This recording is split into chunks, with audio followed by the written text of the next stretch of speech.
broadcast network, AFTERBUZZ TV. Over 20 million weekly downloads from over 200 countries and your #1 source in after-show entertainment.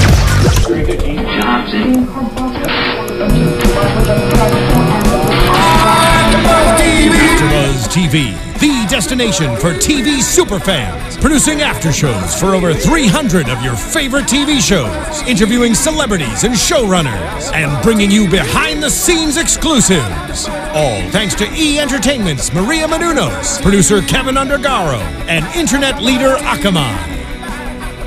Now, let the buzz begin! Hello, Ray Donovan fans! Why don't you walk this way and we'll tell you about Ray Donovan Season 2, Episode 7. You like that, Isaac? I don't. The episode is entitled Walk This Way. I'm Matt Lieberman. The whole panel's here. Kennelia is here. Kennelia Stradwick. What's up, everybody? Hey. Isaac Johnson is here. Hello, everyone. And Anna Koppel is here. Hello. Hello. And Marissa Serafini on the ones and twos, our engineer tonight. What's up, guys? Yeah. So we saw, immediately from the preview last week that this was going to be a big, momentous episode, at least in terms of bringing the family together. Mm-hmm. I'm wondering, was the party episode last season, was that episode 7 too? I feel like it's like once you get to mid-season, we need a big family blowout.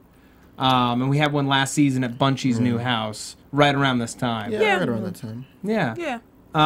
So Liev Schreiber himself actually directed this episode, and it's actually very interesting.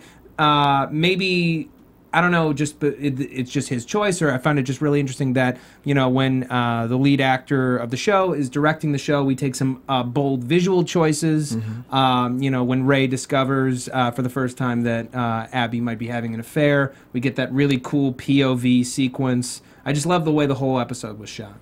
Very interesting. Yeah, it did look really nice. I noticed that, and when at the end when it said that he directed it, I was like, I liked it. It was appealing. Yeah, sure. Yeah, I totally agree. And I'm always interested in sort of understanding when the lead is directing, and he's also in all of these scenes. How does that work? I don't know, but he did a great job. Yeah. Well, I think it takes somebody who has been in the business long enough that they can really gauge their own performance and, watch it back and see, like, what am I doing? Often it'll be an episode where they're not in it as much, but when the show is so central to your character, it's kind of hard.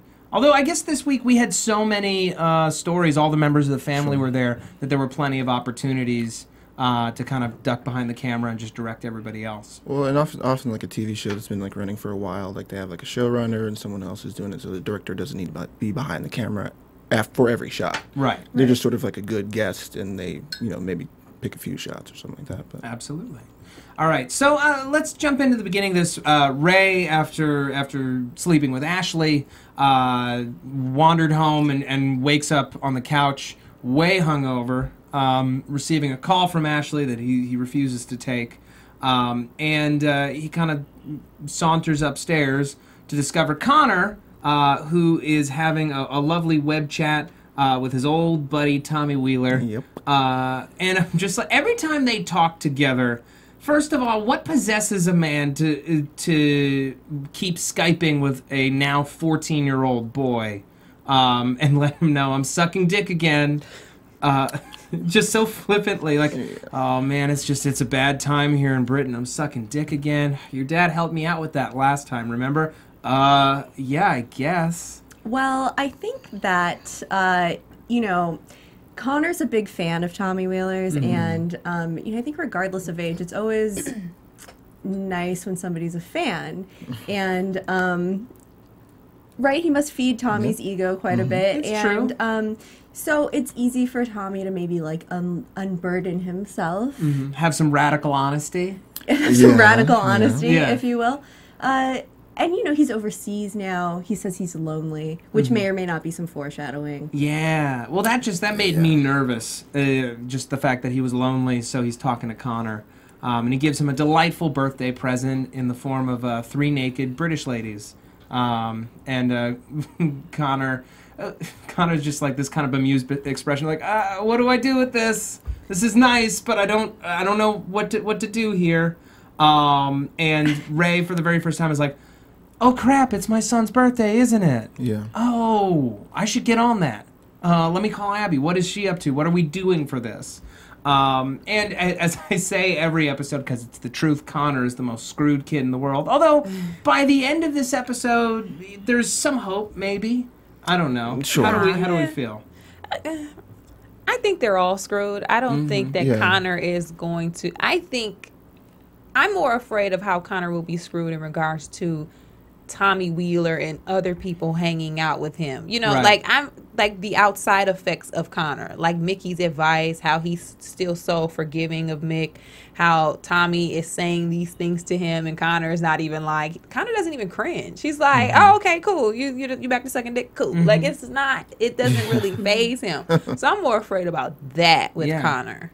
Not necessarily the family. It's just occurring to me, even if nothing happens between Connor and Tommy Wheeler is a scandal waiting to happen, and if Ray doesn't catch it in time and Tommy's like computer gets subpoenaed or something like that, and they find out that he's having all these Skype sessions with Connor, and then Connor's dragged into this horrible media spotlight, it could be pretty disgusting, and it could be really damaging.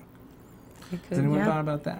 I haven't. I haven't thought about it. I haven't taken it that far. Yeah, I suppose it's possible. It's way over here. Okay. Yeah, I don't know. Tommy's not the person of the most sound judgment, so I'm sure there's worse things on this computer, to be honest. Okay, fair. Good point. But in any case, Abby is off. She's so excited at this motel at dawn in room 208. Classy establishment. Classy establishment.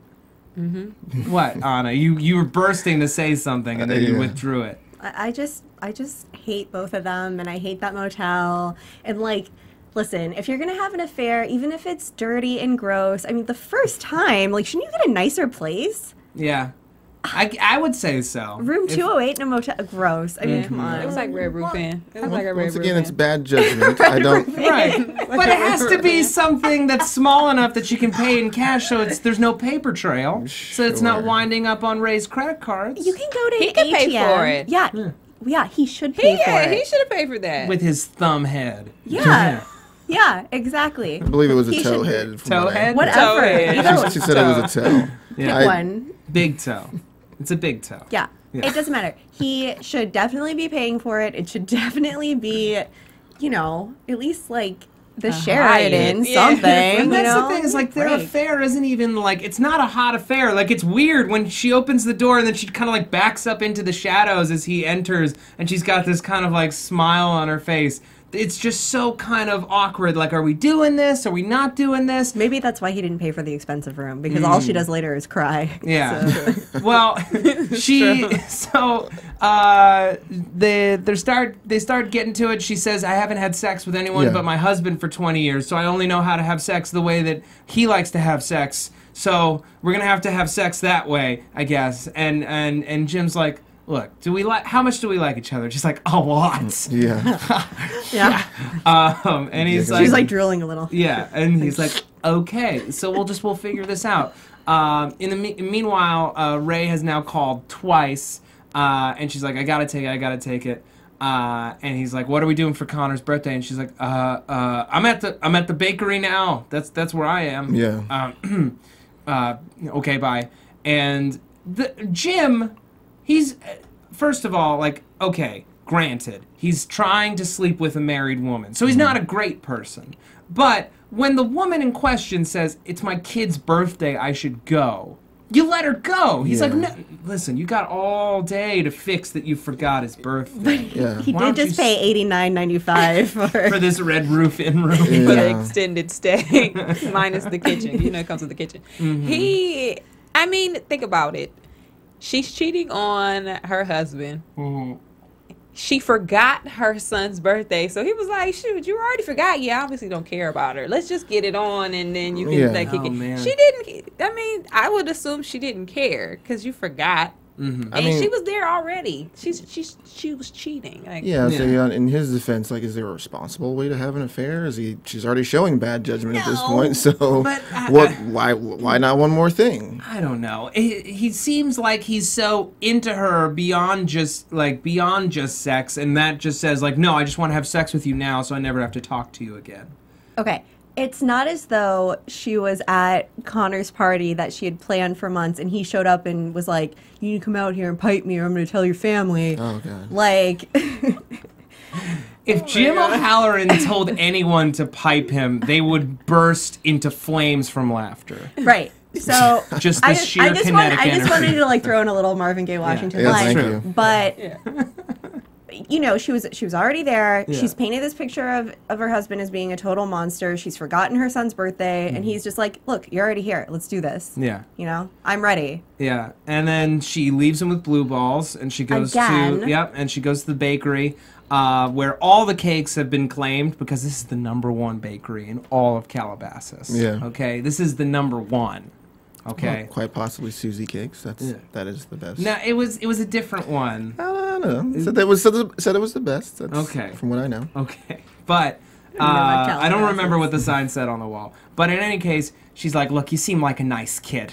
You're my son's age. Here, take this money, wipe the name off of one of these other cakes, and put his name on. It's Connor." And she doesn't even think to like give tell any him how to spelling. spell it, Yep. So yeah, she probably dropped like $300 on this cake, and some other kid is left without a cake. Some poor kid, and then this kid's gonna lose his job.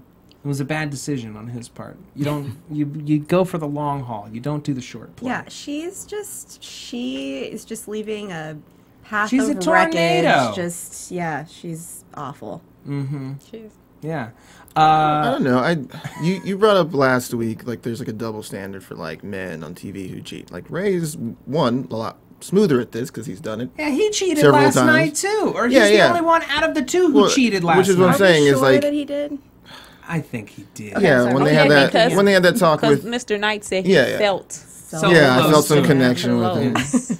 But we're not as hard on Ray for having multiple affairs. Abby's never done it before, which is why it's probably so clunky. And they walk in the room and they're kind of giggling. I Like, know. You know, I don't know. It's just I'm curious as to why we're not as hard on Ray.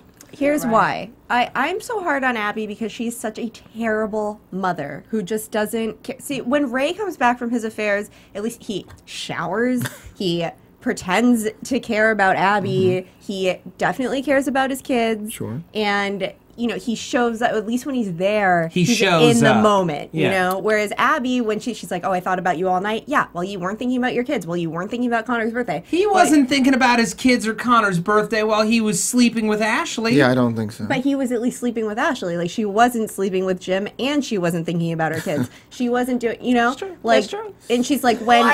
So wait. So if she had done the deed, it would be a better situation. I'm just saying, but she's never, like, present, you know, she's, like, texting, Connor's like, guess what tomorrow is? And she's like, Saturday. Like, doesn't even look up. She doesn't, like, doesn't talk to her daughter when she's apologizing to her. She's a bad mom. I think the ground is fairly equal in the parenting. I mean, maybe Ray shows more concern in certain moments, but I think because he's our protagonist, he Yeah. gets more moments of connection with yeah, the well, kids. we give him a lot more leeway. But If you guys want to name 3 moments where Abby's having a connection she doesn't with have the kids. no, she doesn't have the connected Yeah. moments. I get it.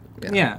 Well, here's Still not great. Here's behavior. why we don't like Abby. And it's not just because of the selfishness, because Ray can be selfish. It's because she's an inactive protagonist. She's not doing anything outside of going to therapy to improve her situation. She either is complaining about it or she's tearing it down. Is that fair to say? She's not even going to therapy to improve it. She goes to therapy to like tattle on Ray, to tell his secrets. Doesn't talk about her problems. Just says Ray does this bad and wrong, and oh, by the way, this is his like #1 deepest, darkest secret. I think it takes courage to even do that. They both could use some training. okay. You know, they both could use It's a all couple around a bad self-help books. situation. Yeah. All right, we I got. mean, obviously it's a drama, but in real life, neither one of them is a great person. We gotta move on. Yeah. So Ashley has been calling Ray all morning. He finally picks up, and he's like, "What do you want, Ashley?" He's like, "It's Steve. When Ashley calls you, I'm calling you. I'm paying you $100,000 a month, Ray. I don't care what you're doing. Get out here to Malibu." That's a crazy long drive. Although, granted, they live in Calabasas, Yeah, so it's it's not not that- that bad. It's yeah, not that not bad. bad. It's a hop, skip, Right and a through jump. Topanga, yeah. I half expect there to be a body when they get there, when he gets there. But no, Steve's like, did you have sex with Ashley last night, Ray? Did you? Because I felt very connected to you this morning when I was having sex with her. And Ray's just like, oh, for God's sake, I hate this guy. And he's just like, come on, Ray, unburden yourself. Tell me the one thing that you don't want anyone to know that's right on the tip of your tongue. Tell me. He's like, I fucking hate you. I hate you. But before that, Yeah. he's like, when I was 12 years old, I jerked off to my mother breastfeeding my sister. Yeah. Yeah, that was Radical awkward. honesty. man. Radical honesty. You got to unburden yourself, Anna. Yeah, that's horrifying. It is horrifying. Yeah. But it explains a lot about why he's such like a weird repressed kind of weirdo. He's like repressed and the opposite at the same time. Because he's like, his demeanor is so awfully controlled that it's just super creepy all the time. Yeah. And every time that he laughs, it feels forced. Yeah. He And also he's- doesn't believe in manscaping either. He's got a very hairy bod going on there. He's got some pretty Yeah, abs. for a guy I who's get it. he does. But for guys who's so controlled, he's got a pretty hairy frame. Maybe There. he likes he's that also all whole natural. like Yeah, true. teddy bear thing. I don't know. Well, teddy Okay, bears sure. typically have a little more meat on the bone than that. He's trying to bridge the gap. Yeah, but Ray basically is like, I hate you. I'm using you for your money. Now, can we move on with this, please? He's like, that's why I love you, man. I love our relationship. No, Steve. Stop. Yeah. So, Bob, Ashley Stalker from last season, is back. Ray turned him into a cripple. And he's still there taking pictures, trying to protect Ashley from Steve, who he says is a bad guy. And we get this moment, between Ray and Steve on the way out, where Steve's like, are we forgetting something? Give me the chip with all those pictures on it. You know, we were reminded in the previously on package that, Steve leaving his wife is worth hundreds of millions of dollars. You know, to be exposed in this affair before he's able to get out of this marriage could cost him everything. Right. So, Ray refuses to give that up, and then he ultimately has to drive Bob home because Bob can't drive a car anymore. He had to sell it because he's a cripple. He can't move his arm. It's terrible. I felt so sad for him. Yeah. He lives a pitiful existence. Even Ray is like, you still live in that same shithole. It's like, yeah. Yeah, This is my life. Yeah, they really turned the tables on us because we thought he was a creep. He was out there stalking, and now we're like, oh, poor thing. He has a broke arm, broke leg. He was limping in the sand. It was just bad. I mean, but Bad. now it's like he's pathetic. Yeah. Like, I can't empathize with him that much because he's still doing the thing that Ray said if he did, he would be killed for. Yeah. Also, his other hand worked because he said he jerked off in Ashley's car, which is Yeah, hard to empathize some with sort that, of gift too. to leave behind. Yeah.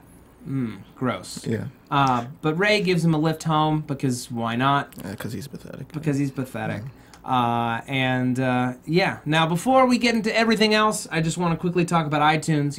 Folks, I say it all the time, and for good reason. iTunes is the best way for you to support AfterBuzz TV. We put out between 60 and 70 hours of after-show content every single week, and we deeply appreciate your support. I'm sure that you appreciate all of our fine programming, and the best way that you can tell us how you feel about that programming and support it all at the same time is go to iTunes, rate and review the shows that you listen to or that you watch on YouTube. It's really, really helpful to us to get your feedback, and it also helps us get sponsors, get wonderful guests on the show. We have a guest coming next week, don't we? Omar Dorsey. Omar Dorsey, who plays Cookie, yeah. is going to be here in the studio with us. So we're really, really excited about that. So keep bringing your reviews. They really do help us out. I just want to quickly give a couple shout-outs. From Melly1621, 5 stars. I'm a big fan of this podcast, and I enjoy the host discussions. Sometimes it's a little hard to tell who's speaking. Could be his audio source. He's a little bit deaf. But, he's really, really happy with how we keep the conversation going. Coolest cast from Jester Fox, 5 stars. I watch and follow Matt, Kennelia, and Anna from different ABTV shows. I love this cast. As far as Avi is concerned, Cochran made Ray realize that Avi has a life outside of the business. Ray feels that he must protect him by putting distance, which is why Lena is around more. Thank you for discussing Ray Donovan. Awesome cast. So that's interesting. We talked about that a little bit last week, and I think the week before, that there's kind of this like slowly, just if you notice it, a rift building between Ray and Avi, and it's going to be interesting to see how that develops over the second half of this season. So thank you all for your shout-outs. Please, or for your reviews. Please keep them coming. We really appreciate it. All right, so We jump back in with Bunchy after last week's harrowing installment of Bunchy on Viagra with a small child around. Thankfully, he got out of there unscathed. I was really worried that we were going to jump back in the moment with him on the couch with this kid. He's confiding in his good buddy Creepy Stan. Or not creepy Stan, just like awkward Stan, sad Stan, crushing Stan. He just wants a connection. I don't like him. You don't like Stan at all? No. Even though he cleans so up nice for lonely. the party? He did have a nice little blazer on. He had a nice little blazer on. Why is he in the wrong support group? Because Good question. It's for abuse victims. It's I don't for think it's abuse specifically for victims. Catholic or like No, priests. it is specifically for priests. Okay, Yeah. I don't know much. Well, I don't know if there is one specifically for Scoutmasters, so he found the one that was closest to what he needed. I don't know. What, you think he was just there to pick up trim? Trim? Yeah. No, there was a time when I suspected that he was there on behalf of the Catholic Church, that he was sort of Right. like, but I don't know. There's just something I just don't like him. I don't trust him. Why is he like raining all over Bungie's parade and he's just being like, I don't know. He was cock blocking. Well, He's got a big time crush. Yeah. he's got a He, big time crush. He he doesn't likes know. he likes Bunch. Bunch is a nice guy. Yeah, he doesn't know how. I feel like he's another guy who's so emotionally stunted. He hasn't had the formative experiences to know how to approach someone properly and how to read signals. Well, and I think he certainly identifies with Bunch. I think he maybe somewhat misread because he did say, well, you needed a Viagra to be with Patty. So maybe he genuinely thought like, well, Bunch is just confused and I'm going to help him figure it out or something. Yeah. Yeah. Or maybe he swings both ways and he's just not telling me because he's embarrassed or Right. because he doesn't know that I'm gay, which, I mean, Bunch didn't. Yeah.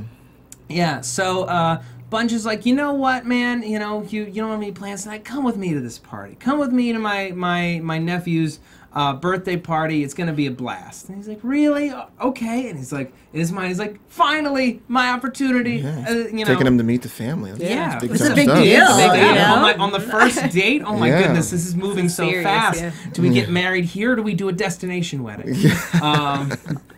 I can recommend St. Thomas. It's a nice place. It's a nice place. Yeah, it's very nice. Yeah.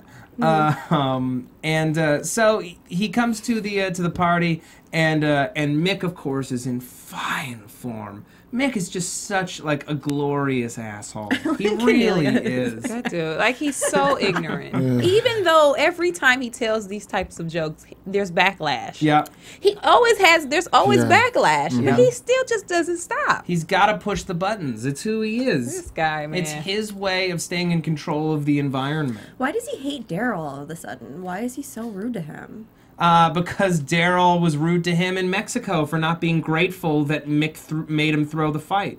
Or Or that maybe Mick bet against him. maybe he still doesn't see Daryl as his real family. I would he agree with knows that, he's too. his son, Yeah. but he doesn't see him as like a real son, like Yeah. one of his boys. Maybe though, but to some degree, he said he's been waiting for that night for like 20 years to like come and have like I guess the whole family together.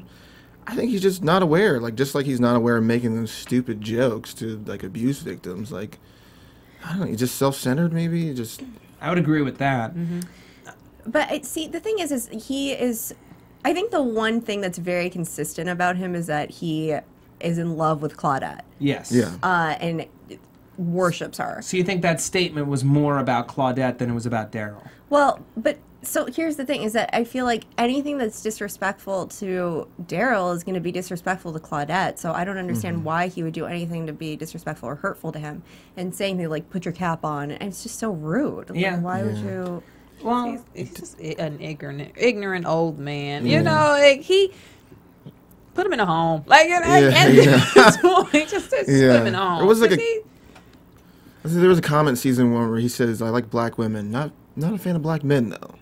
Like maybe even though it's his son, it's like he's still got some sort of thing against him. he's crazy. I'm gonna throw this out there. I think that the reason why he does it is because Connor is the last member of the family that loves him unconditionally. He's betrayed or let down all of his sons. All he's got left is this grandson, and what else does he have to give him? So he doesn't think about the consequences of it. He just wants to be the one who one-ups Ray at giving Connor the best birthday present. and this is the one present that he has. He doesn't think about what that will do to Daryl or to anybody else or to Claudette. In that moment, he's just like, this is the one person who I can make happy, and I can feel good about myself for making happy, so I'm going to give him the one thing that I can give him, no matter what it does to other people. And then he's stunned that it upsets other people, because he doesn't see life that way. Yeah, I can see that. That's a good point. Yeah, because it was like, I got the best gift for you, and it was like he went in his pocket like, oh, keys. I got you a car. It was, you know, it Daryl's car. Yeah, Daryl's car. Well, to say that then is to say that like Mick is not a scheming, manipulative person, because that implies that he doesn't think 10 steps ahead. Okay, yeah. Yeah, good point. And he does. He's always thinking that way, you know? He's always thinking of consequences and what happens next, and if I do this and this and this. He's a chess player. Or maybe he always thinks of consequences in regards to himself, but not with everybody else. So when it's like trying to keep himself out of prison or making sure that, you know, the parole officer, anything dealing with him, he's 10 steps ahead. But everybody else, he really just doesn't give a damn. I would also, I would say, Yeah. I like your comparison to a chess player, but I'd take it one step further and say he's not a chess player, he's a boxer. That's their family, that's their background. He's a fighter. It's about reading another person and trying to anticipate their movements and react to what they're doing. So in this he's doing this dance with Ray. And he's just thinking about, how can I get one over on Ray? You see this moment where he kind of tries to slightly turn what's his parole officer? I apologize. Ronald. He tries to turn Ronald. Is like, you know, he drops this idea like, hey, maybe, you know, you and me, we can open a company like Ray's. And he's kind of joking, but he's also kind of not. He's in this dance with Ray, so everyone else is just collateral damage, I think. I think he's in a boxing match with Ray, All right. personally.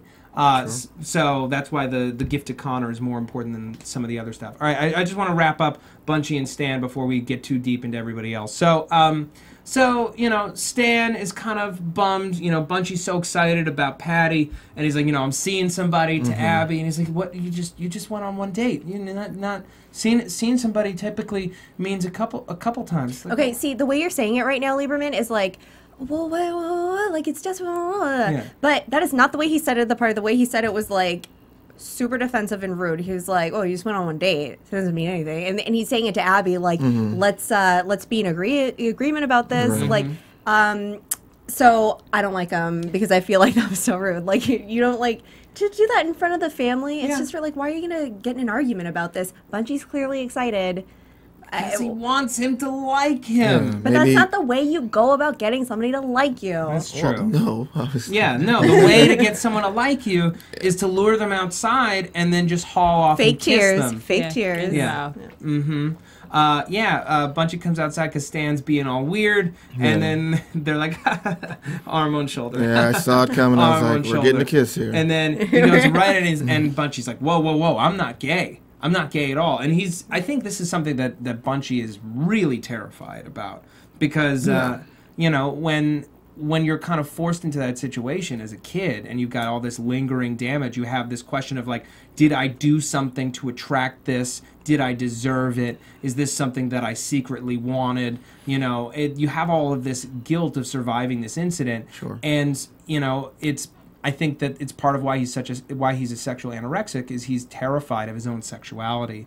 You know, heterosexual or homosexual, he's just terrified of sex in general. So to have this guy, you know, try to supplant the identity that he had so carefully been trying to build up in one moment, and to take that away with his agenda, is crushing, and it's why he's so kind of panicky after that. Probably also brings up issues for him with the priest. Like, if he thinks he attracted the priest and he's not gay, and now he's attracting this guy and he's not gay, it's probably calls back some scary stuff for him too. Yeah. Well, it's not just the kiss. It's you know, are you sure you're not gay?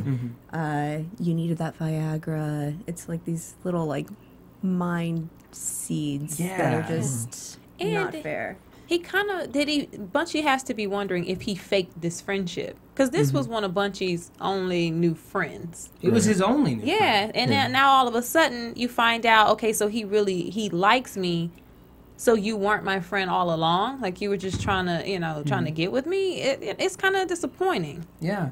And I'm really concerned that he's going to get like aggressively sexual with Patty in an attempt to prove to himself that he's straight.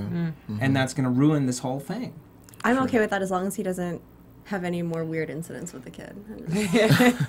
Let's at least that would be a plus. Yeah. Well, you see him coming unraveled there, and he takes a drink. It's Yeah. he was doing so well, you know. Yeah. So hopefully it doesn't go too far. But as we know, when Bunchy starts drinking, things get complicated. Sets his house on fire. Yeah.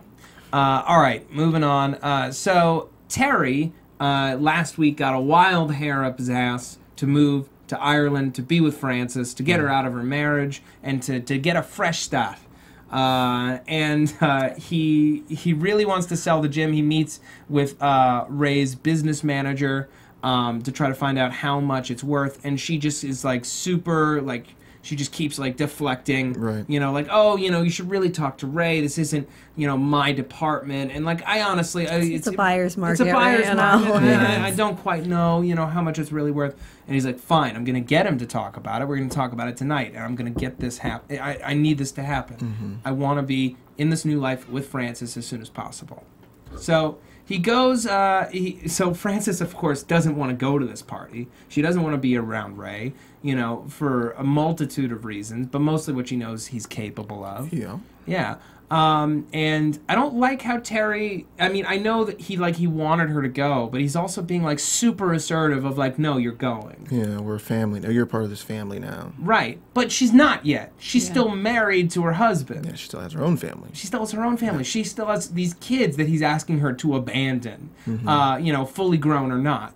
And, it's the truth. No, I know. They're both the worst lately too. Yeah. I feel like I'm like hating on so many people in this show. I don't mean to be, but like honestly, like Terry's just completely out of control, and she like, what is Frances doing? Like she is abandoning her family and like all of a sudden like standing up for Terry as though she's just been like the woman at his side all this time. When like yesterday she was just like, don't ever contact me again, stop following me. Like, ugh. Well, this episode was all about the ugliness inherent in this family and how terrible it is when they're together. It's poisonous. Yeah. Yeah. What do you think, Kennelia? No, Terry, he has a vendetta. He's pissed because Ray and this whole killing the priest thing was why Frances left and ran off anyway. So this, you know, he has a vendetta. He doesn't care. He doesn't care that he's coming off as a D-bag. He doesn't care that he was trying to say this at Connor's party. His problem is with Ray. I don't even think, like, seriously, I really don't even think once we see more episodes that he's going to care about Ray using the business as a cover-up. He's still pissed that Ray ran Frances off. I think that's the problem. It has nothing to do with the business, nothing to do with the boxing thing. He don't care. Yeah. He's just mad because his girlfriend left. Completely. I 1,000% agree. And he has Frances back now, so he needs to just bring it down. He needs to calm down. And on top of it, I don't understand. They're being so dramatic. Like, they can move to Arizona and have the same effect. Like, why are you going to Ireland? You don't need to sell the business.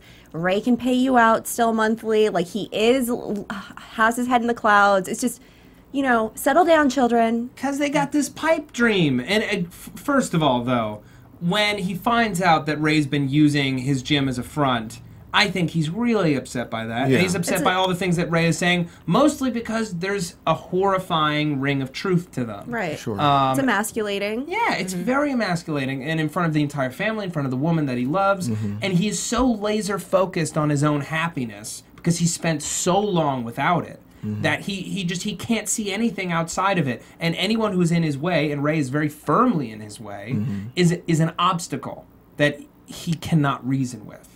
He sprung. Terry sprung. Yeah. That's it. She put it on him. She put it on him, She and now left. he's sprung. Now he finally has her back. That's why he's like picked Ireland. Like, come on, just move to Chicago. Those It's are not some that very serious. moving It's a documentaries. romantic thing Yeah, for he's him. sprung. He's obsessed with Yeah. Ireland. He watches Ireland documentaries all the Yeah, time. they were very moving. But that's the whole thing, They is were that, moving. like, if he was just watching, like, Sex in the City or something, they'd be going to Manhattan. It's just ridiculous. You know, why are they going to Ireland? Sure, I don't see Terry watching Sex and the I'm just City. saying, though, you know, like, it's just because he happened to be watching this documentary. Go to Canada, you know? Sure. They have free healthcare there, too. Just, it's so silly. He's trying to get in touch with his roots, okay? Yeah, they're Irish. Listen, if Terry's roots were found at the bottom of a cosmopolitan glass, okay. They are behaving like children, though. But like you said, Anna, my thing is now that what's her name? Frances is now sticking up ride or die for Terry. Yeah. Like, come on. She's like, you know what you said was wrong. Girl, go home. Like, Yeah. and you're not even supposed to be here. Yeah, You're not even supposed to be here. Where's your Yes. family? Yeah. And she has the gall to be like, I know what you did to Ray, and it's just like, are you trying to get killed? Yes. What is your problem? So Yeah, and I know yeah. that you're cheating on your family Right. right now. I Where's can your ruin you head too. fit? Are we doing a moral high ground here? She needs to be there. She's too ballsy. Yeah. She's too ballsy. That's what's going to get her shot. It is. She's gonna get buried. All right. He should have hit her. What? No. All right. No. All right. Okay. Let's not condemn that. Let's settle. He was drunk. He would have been fine. No. So, Never. so Terry and Francis. Terry obviously got a bone to pick with Ray, and we're not going to see this situation go away. He's going to do whatever he can to get this gym sold as soon as possible. Although, like, part of me is just like, why doesn't Ray just give him enough money he to will. go to Ireland? Give him hush money and just let him go. Yeah. Yeah. So hopefully that'll happen sooner rather than later. All right. So Guys, I don't really think he should have hit her, just to be clear. Okay. Yeah. fair. Yeah. So Bridget, she's still all about the Marvin Gaye Washington. Yeah. They're supposed to be recording a track together on the eve of young Connor's 14th birthday. And she does not care that it's her brother's birthday. She wants to go and record this track. She's all about it. And it's just sort of like, okay, yeah, they sang that one song together in Marvin's living room, but when did she become a professional vocalist? When was that her dream? No.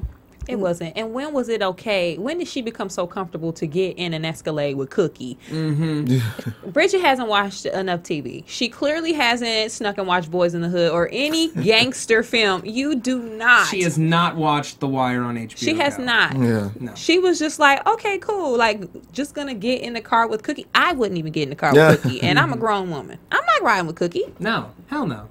Why would you? The man's dangerous. She was like, oh, we're gonna go. He's Like, flagrantly breaking his parole weeks after getting out of prison. Sure. And Ray doesn't even have to be told who he is. Ray knows exactly. Oh, Ray who knows he exactly is. who he is because he's a dangerous guy.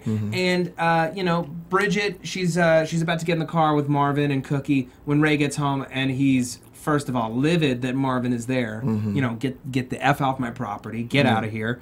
And he's like hauling Bridget inside when Cookie comes out and apologizes. And he's like, you work for Lee Drexler, don't you? You, me, and him, we've got business to talk about. And it's not going to be good. It's not going to be pretty one bit.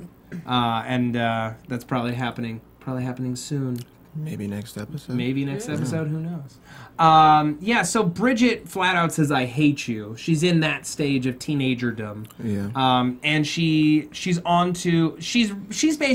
the person who realizes how awful her family is, but instead of like trying to figure out her own life and her own way, like Connor, who's like, just sticking up for himself in the family and is like, listen, I want a party, I want everyone there. That's what's happening. I don't like the Lakers, Dad. I don't know why you think I like the Lakers.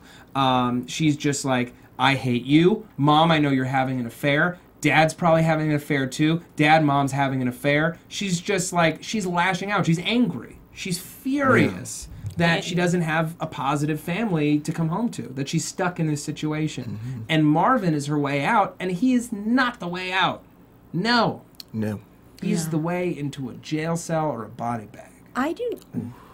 That's harsh on Marvin. He's hanging out with Cookie. What do you expect me to think? Well, I expect you to give Marvin a chance. Okay. A little Marvin Gaye. I don't see Bridget as any more angsty than any teenage girl. I mean, in that situation. In any situation, I think teenage girls are awful. But I was one. I remember. Okay. But she has legitimate reasons. Yeah. Yeah. Yeah, I would have liked if it's similar to like realistic teenagers, my mom would have backhanded me straight into the house. I'm not going to.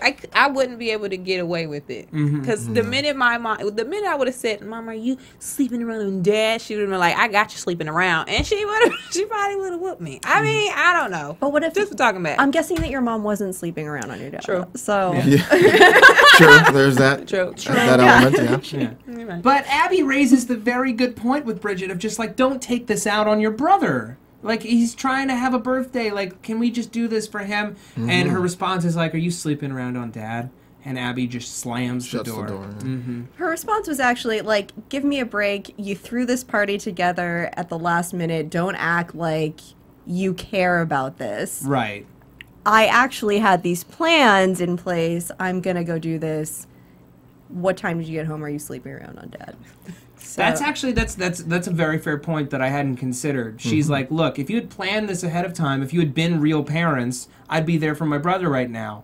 But in my own way, I need to teach you guys a lesson because you're infringing on my life. I'm not going to drop everything that I want to do every time that you guys get a wild hair up your ass to be parents for once. Right, and it's a chaotic household. It's a chaotic way to go through. And I think like to just stand up and say like, look, this is like the schedule I'm going to keep. Then that might be an okay thing. All right, we still got a lot of stuff to talk about and not a lot of time. So we briefly discussed Mick, Daryl, and Claudette. Mick is just king asshole in this episode. He's needling at everybody. He's just really he's not getting many opportunities to make Ray look like a fool in front of the family, so he's gonna do it. And bringing Claudette to this party is a big one, and not telling him. And like I thought, like Ray nearly went white as a sheet when he saw Claudette. Yeah. He was so angry, but he kept it contained. He's like, welcome to my home. I'm gonna pour myself a drink, and then Mick promptly swipes the drink. Well, and also Mick like winked at him on the way in the door, like, "Gotcha, pal." Like, he doesn't want Mick there to begin with. And it's like, you can't do anything about it. I have to be here. Connor wants me here, so I'm gonna do what I gotta do. And he buys Shorty a prostitute, which we appreciate, but he wasn't able to get it up, which is sad. He gives this car to Connor, and Daryl is heartbroken by it. It's like, this guy, you weren't my father for a couple of decades. You show up out of nowhere. I give you everything. I do everything for you, and then you sell me out and get the crap beaten out of me. And now the one thing that I thought I had of yours that really brought me joy, you're just gonna give away. How dare you? It's also his source of income. Yeah. Exactly. So it's pretty crushing. I was thinking that he was gonna get the bat and take it to Mickey. I was like, I would have liked that. That would have been way more cathartic. One more time, very just hit him in the knees. It was wrong. And Daryl, it was his breaking point. Like you said, it was his income. He wanted this car. They talked about how he stole the car and was driving around Palm Springs when he was 12. This car has been in his life forever. Yeah.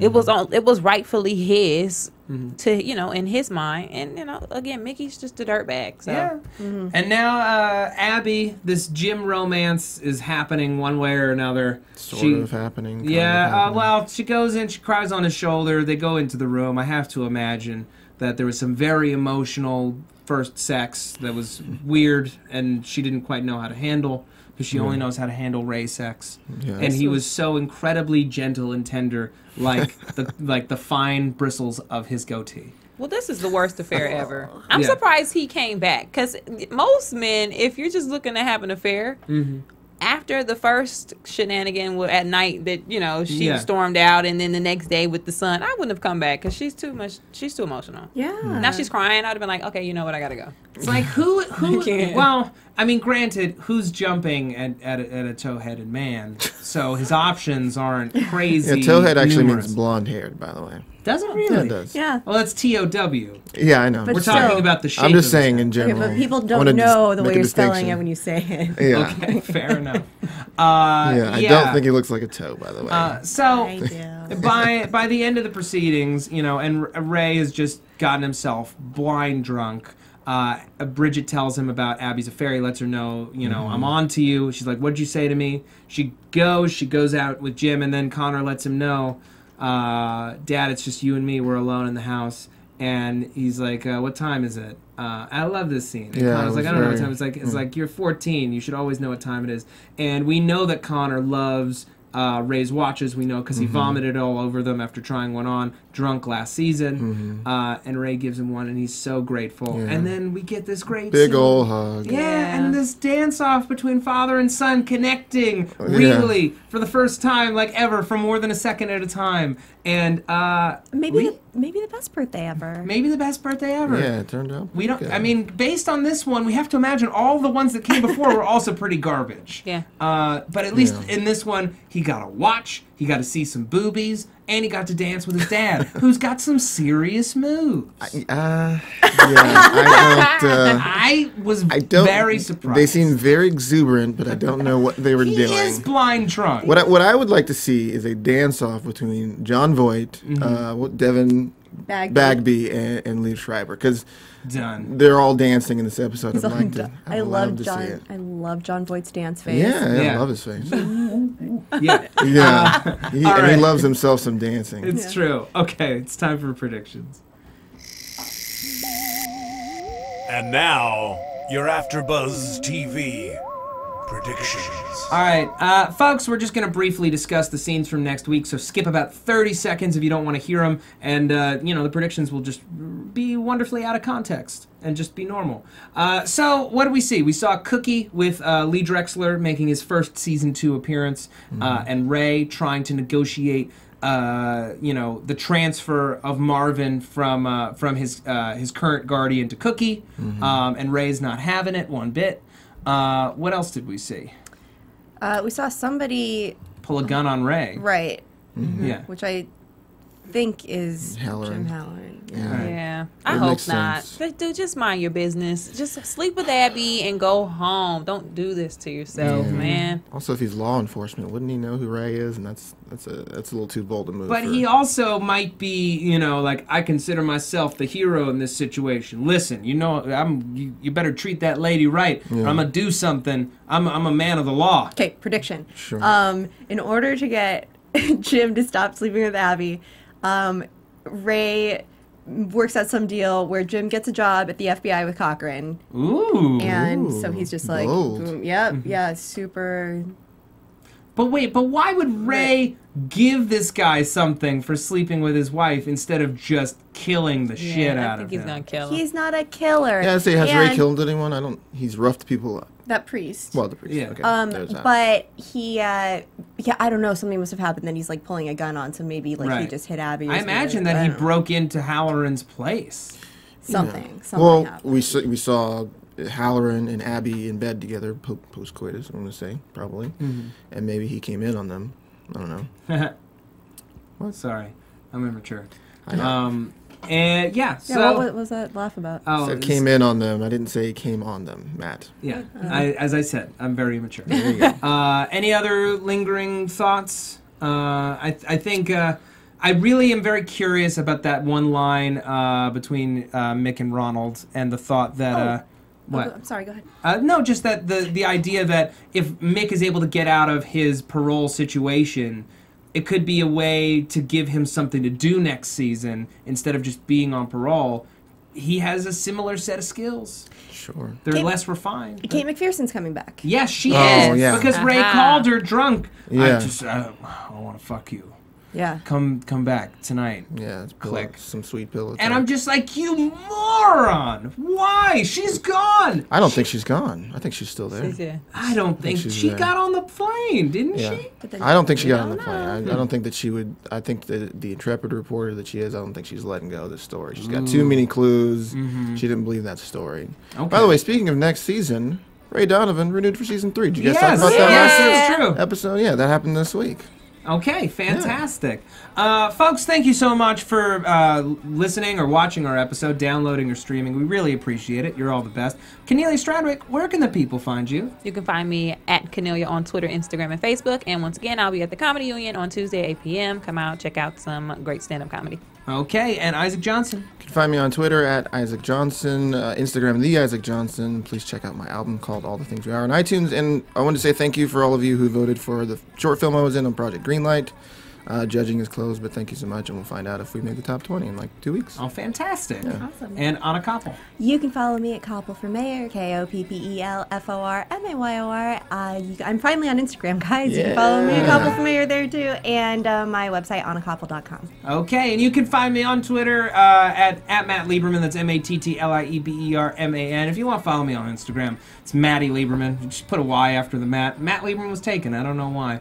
And I'm here. I'm doing all the shows, and I'm on SourceFed and SourceFed Nerd on YouTube. Check those out. Thank you so much, guys. See you next week. Good night. From executive producers Maria Menounos, Kevin Undergaro, Phil Svitek, and the entire AfterBuzz TV staff, we would like to thank you for listening to the AfterBuzz TV network. To watch or listen to other after shows and post comments or questions, be sure to visit AfterBuzzTV.com. I'm Sir Richard Wentworth, and this has been a presentation of AfterBuzz TV. Buzz you later. The views expressed herein are those of the hosts only and do not necessarily reflect the views of AfterBuzz TV or its owners or principals. Thank you for watching AfterBuzz TV on YouTube. For more of your favorite after shows and interviews, subscribe to our channel here, and be sure to share your opinion on the episode in the comment section below here. We'd love to see what you guys are buzzing about. Thanks again. Buzz you later.